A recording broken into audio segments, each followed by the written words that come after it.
Hello दोस्तों, मैं गोपाल सिंह गुर्जर आकाश super 30 education platform पे एक इंटरेस्टिंग सा टॉपिक लेके आया हूँ जो फिलहाल अभी काफ़ी चर्चा में है। आपकी स्क्रीन पे एक स्लाइड दिखाई दे रही होगी WHO के बारे में। आज जो टॉपिक है वो WHO के बारे में, वर्ल्ड हेल्थ ऑर्गेनाइजेशन। अगर इसकी स्थापना की बात की जाए तो 7 अप्रैल 1948 में ये इसकी स्थापना हुई थी, इस्टेब्लिश्ड हुआ था। अगर इसके मुख्यालय की बात की जाए, हेडक्वार्टर की बात की जाए तो ये जिनेवा के स्विट्जरलैंड में स्थित है और इसके डायरेक्टर जनरल हैं वो है टेड्रस एड्रोनोम टेड्रियस करके। ये जो इथोपिया देश के हैं, ये यहाँ के ये डायरेक्टर ऑफ जनरल हैं और इसके डेप्यूटी डायरेक्टर जनरल वो एक भारतीय हैं, सौम्या स्वामीनाथन। ये फिलहाल काफ़ी चर्चा में है WHO। तो इसके बारे में अपन बात करते हैं। अगर बात की जाए कि भाई WHO के कार्य क्या है, तो WHO के जो कार्य हैं वो दुनिया भर में जो पब्लिक हेल्थ इशू होते हैं, जो पब्लिक हेल्थ में जो भी कुछ चीज़ें होती हैं उनमें बहुत बड़ा रोल प्ले करता है WHO। ये WHO दुनिया भर के देशों को लीडरशिप प्रदान करता है, प्रोवाइडिंग करता है, रिसर्च होती है, किसी भी बीमारी है या कोई सोर्स है या कोई वायरस है या जीवाणु पे है। जैसे आपने अफ्रीका कंट्री में एबोला जी का वायरस सुने होंगे, सॉर्स सुना होगा कभी, स्वाइन फ्लू चला था वो सुना होगा। तो ऐसे बहुत सारे वायरस हैं जिनकी रिसर्च होती रहती है नई नई प्रत्येक देश में। इसके अगर पूरे टोटल देशों की बात की जाए सदस्य संख्या की, तो 194 194 देश इसके सदस्य हैं। और ये अभी फ़िलहाल चर्चा में इसलिए है क्योंकि कोविड-19 की वजह से इनके अभी देखना स्क्रीन पे इनके डायरेक्टर जनरल हैं वही, जिनका नाम है मैंने अभी बताया टेड्रोस एड्रोनोम घेब्रेयेसस करके। ये इथोपिया देश के हैं। ये एक्स हेल्थ मिनिस्टर रह चुके हैं इथोपिया देश के। ये अभी वहाँ की जो रूलर पार्टी है जिससे ये बिलोंग करते थे उसके एक्स हेल्थ मिनिस्टर रह चुके हैं। हालांकि इन्होंने अपने उसमें काम बहुत किया है, पर अगर एक्चुअल में माना ये जा रहा है कि इन्होंने कोविड-19 से जुड़ी काफ़ी सूचनाएं छुपाई हुई हैं, क्योंकि ग्लोबल पैंडेमिक, जैसे कोविड-19 को ग्लोबल पैंडेमिक 11 मार्च को निर्धारित किया गया है, पर इससे पहले भी किया जा सकता था, क्योंकि चाइना में अक्टूबर के लास्ट वीक में निमोनिया के बहुत सारे मरीज आ चुके थे जो वुहान और हुबेई प्रांत में, पर चाइना ने उनको दबा दिया गया।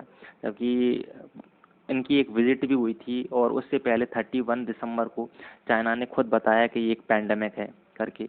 और 24 जनवरी से 30 के करीबन चाइना में एक न्यू ईयरशिप होती है, तो वहाँ के जो रूलर के लोग थे जो कंपनियों में काम करते थे वो सारे के सारे मतलब वहाँ पे लॉकडाउन उससे पहले भी लगाया जा सकता था, पर ये नहीं लगाया गया, क्योंकि कहीं ना कहीं ये एक चाइना को नाराज़ नहीं करना चाहते, क्योंकि इथोपिया में चाइना ने काफ़ी इन्वेस्टमेंट कर रखा है।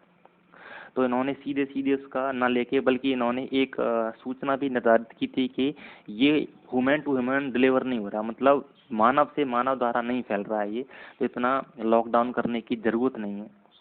और काफ़ी इस पर विवाद हुआ है, क्योंकि बहुत सारे इशू क्रिएट हुए हैं जिसके बारे में आपको मैं जानकारी प्रोवाइड करता हूँ। जैसे अगर हम बात करें कि वर्ल्ड हेल्थ ऑर्गेनाइजेशन की, तो दुनिया भर के जितने भी देश होते हैं, चाहे अपना देश हो चाहे कोई देश हो, इसके ये 2 टाइप से निर्धारित होते हैं। मतलब ये है कि कोई भी वर्ल्ड हेल्थ इशू होता है उसमें WHO का जो काम होता है वो रिसर्च और सही सूचना, जो इन्फॉर्मेशन है, सही प्रोवाइड करना। अगर किसी देश ने उसकी मेडिसिन या मेडिकल बना ली है तो उसे दूसरे देश को प्रोवाइड करना एक दूसरे से, तो ये सारे कार्य होते हैं। और इसकी 194 देश सारे के सारे फंडिंग करते हैं। ऐसा नहीं है कि हाँ, इसकी 2 टाइप से फंडिंग होती है, देखना अभी मैं दिखाने वाला हूँ आप लोगों को। इसकी 2 टाइप से, एक तो वॉलंटियर होती है, एक एथेटिक्स होती है। मतलब वॉलंटियर का मतलब क्या है कि अपनी मर्जी से, जो देश अपनी मर्जी से करते हैं उन्हें वॉलंटियर बोलते हैं। ज़्यादातर होता क्या है कि अमेरिका जो देश है जो सबसे ज़्यादा फंडिंग करता है 35% के वॉलंटियर 35% के करीबन करते हैं सारे, और जिसमें 31% के करीबन अमेरिका फंडिंग करता है, जिसने डोनाल्ड ट्रंप ने अभी ये फंडिंग रोक रखी है। जर्मनी है, चाइना है, ये भी काफ़ी फंडिंग करते हैं, पर अमेरिका बहुत ज़्यादा फंडिंग करता है। एक होता है कि भाई आपने इसमें पैसा देना ही देना है। अगर हम इसके फंडिंग के बाद जो पैसा जाता कहाँ, उसकी बात की जाए तो सबसे ज़्यादा पैसा अफ्रीका कंट्री में, क्योंकि वहाँ पे हेल्थ इतना प्रोग्रेस में नहीं है, इतना प्रोग्रेस नहीं। जैसे 32.4%, ये आपको दिख रहा होगा, 32.4% ये अफ्रीका कंट्री में इतना पैसा खर्च होता है। बाकी का मेडिटेरियन में होता है 27.3%, इतना पैसा खर्च होता है। 19.5 होता है अपने हेडक्वार्टर्स पे, जैसे वहाँ के वर्कर्स हैं जो सैलरी दी जाती है, जो डॉक्टर रिसर्च हो रही हैं, कुछ नया इनोवेशन हो रहा है, वहाँ पे सैलरी दी जाती है। जिसमें खर्च होता है ये 1.2% अमेरिकन के ऊपर होता है, वेस्टर्न पैसिफिक पे होता है 5.6, और 6.5 होता है यूरोप पे। तो बहुत सारी कंट्रियों पर ये पैसा खर्च होता है, जो हमारे जो जो देश हैं वहाँ से, या वॉलंटियर देश हैं या एथेंटिक देश हैं, वो सारे के सारे जो फंडिंग करते हैं वहाँ से जो पैसा जाता है। तो WHO के पे बहुत सारे आरोप प्रत्यारोप लग रहे हैं कि भाई आपने इस सूचना को छुपाया, और जो सही सूचना थी वो एक दूसरे को देश को नहीं दी, जिससे मतलब तिथि से पहले ही लॉकडाउन हो सकता था, मतलब देश अपनी स्थिति और बेहतर कर सकते थे। इसके बारे में सूचना नहीं दी, इसलिए अगर अब WHO की अगर फंडिंग रोकी जाती है देशों के द्वारा, अमेरिका के द्वारा, या और देश इसकी फंडिंग बढ़ाते नहीं, तो ये बंद होने के कगार पे आ जाएगा, जिससे बहुत सारी चीज़ें हेल्थ में हम खोज नहीं पाएंगे। तो इसके बारे में मैंने आपको छोटी मोटी सूचना प्रदान की।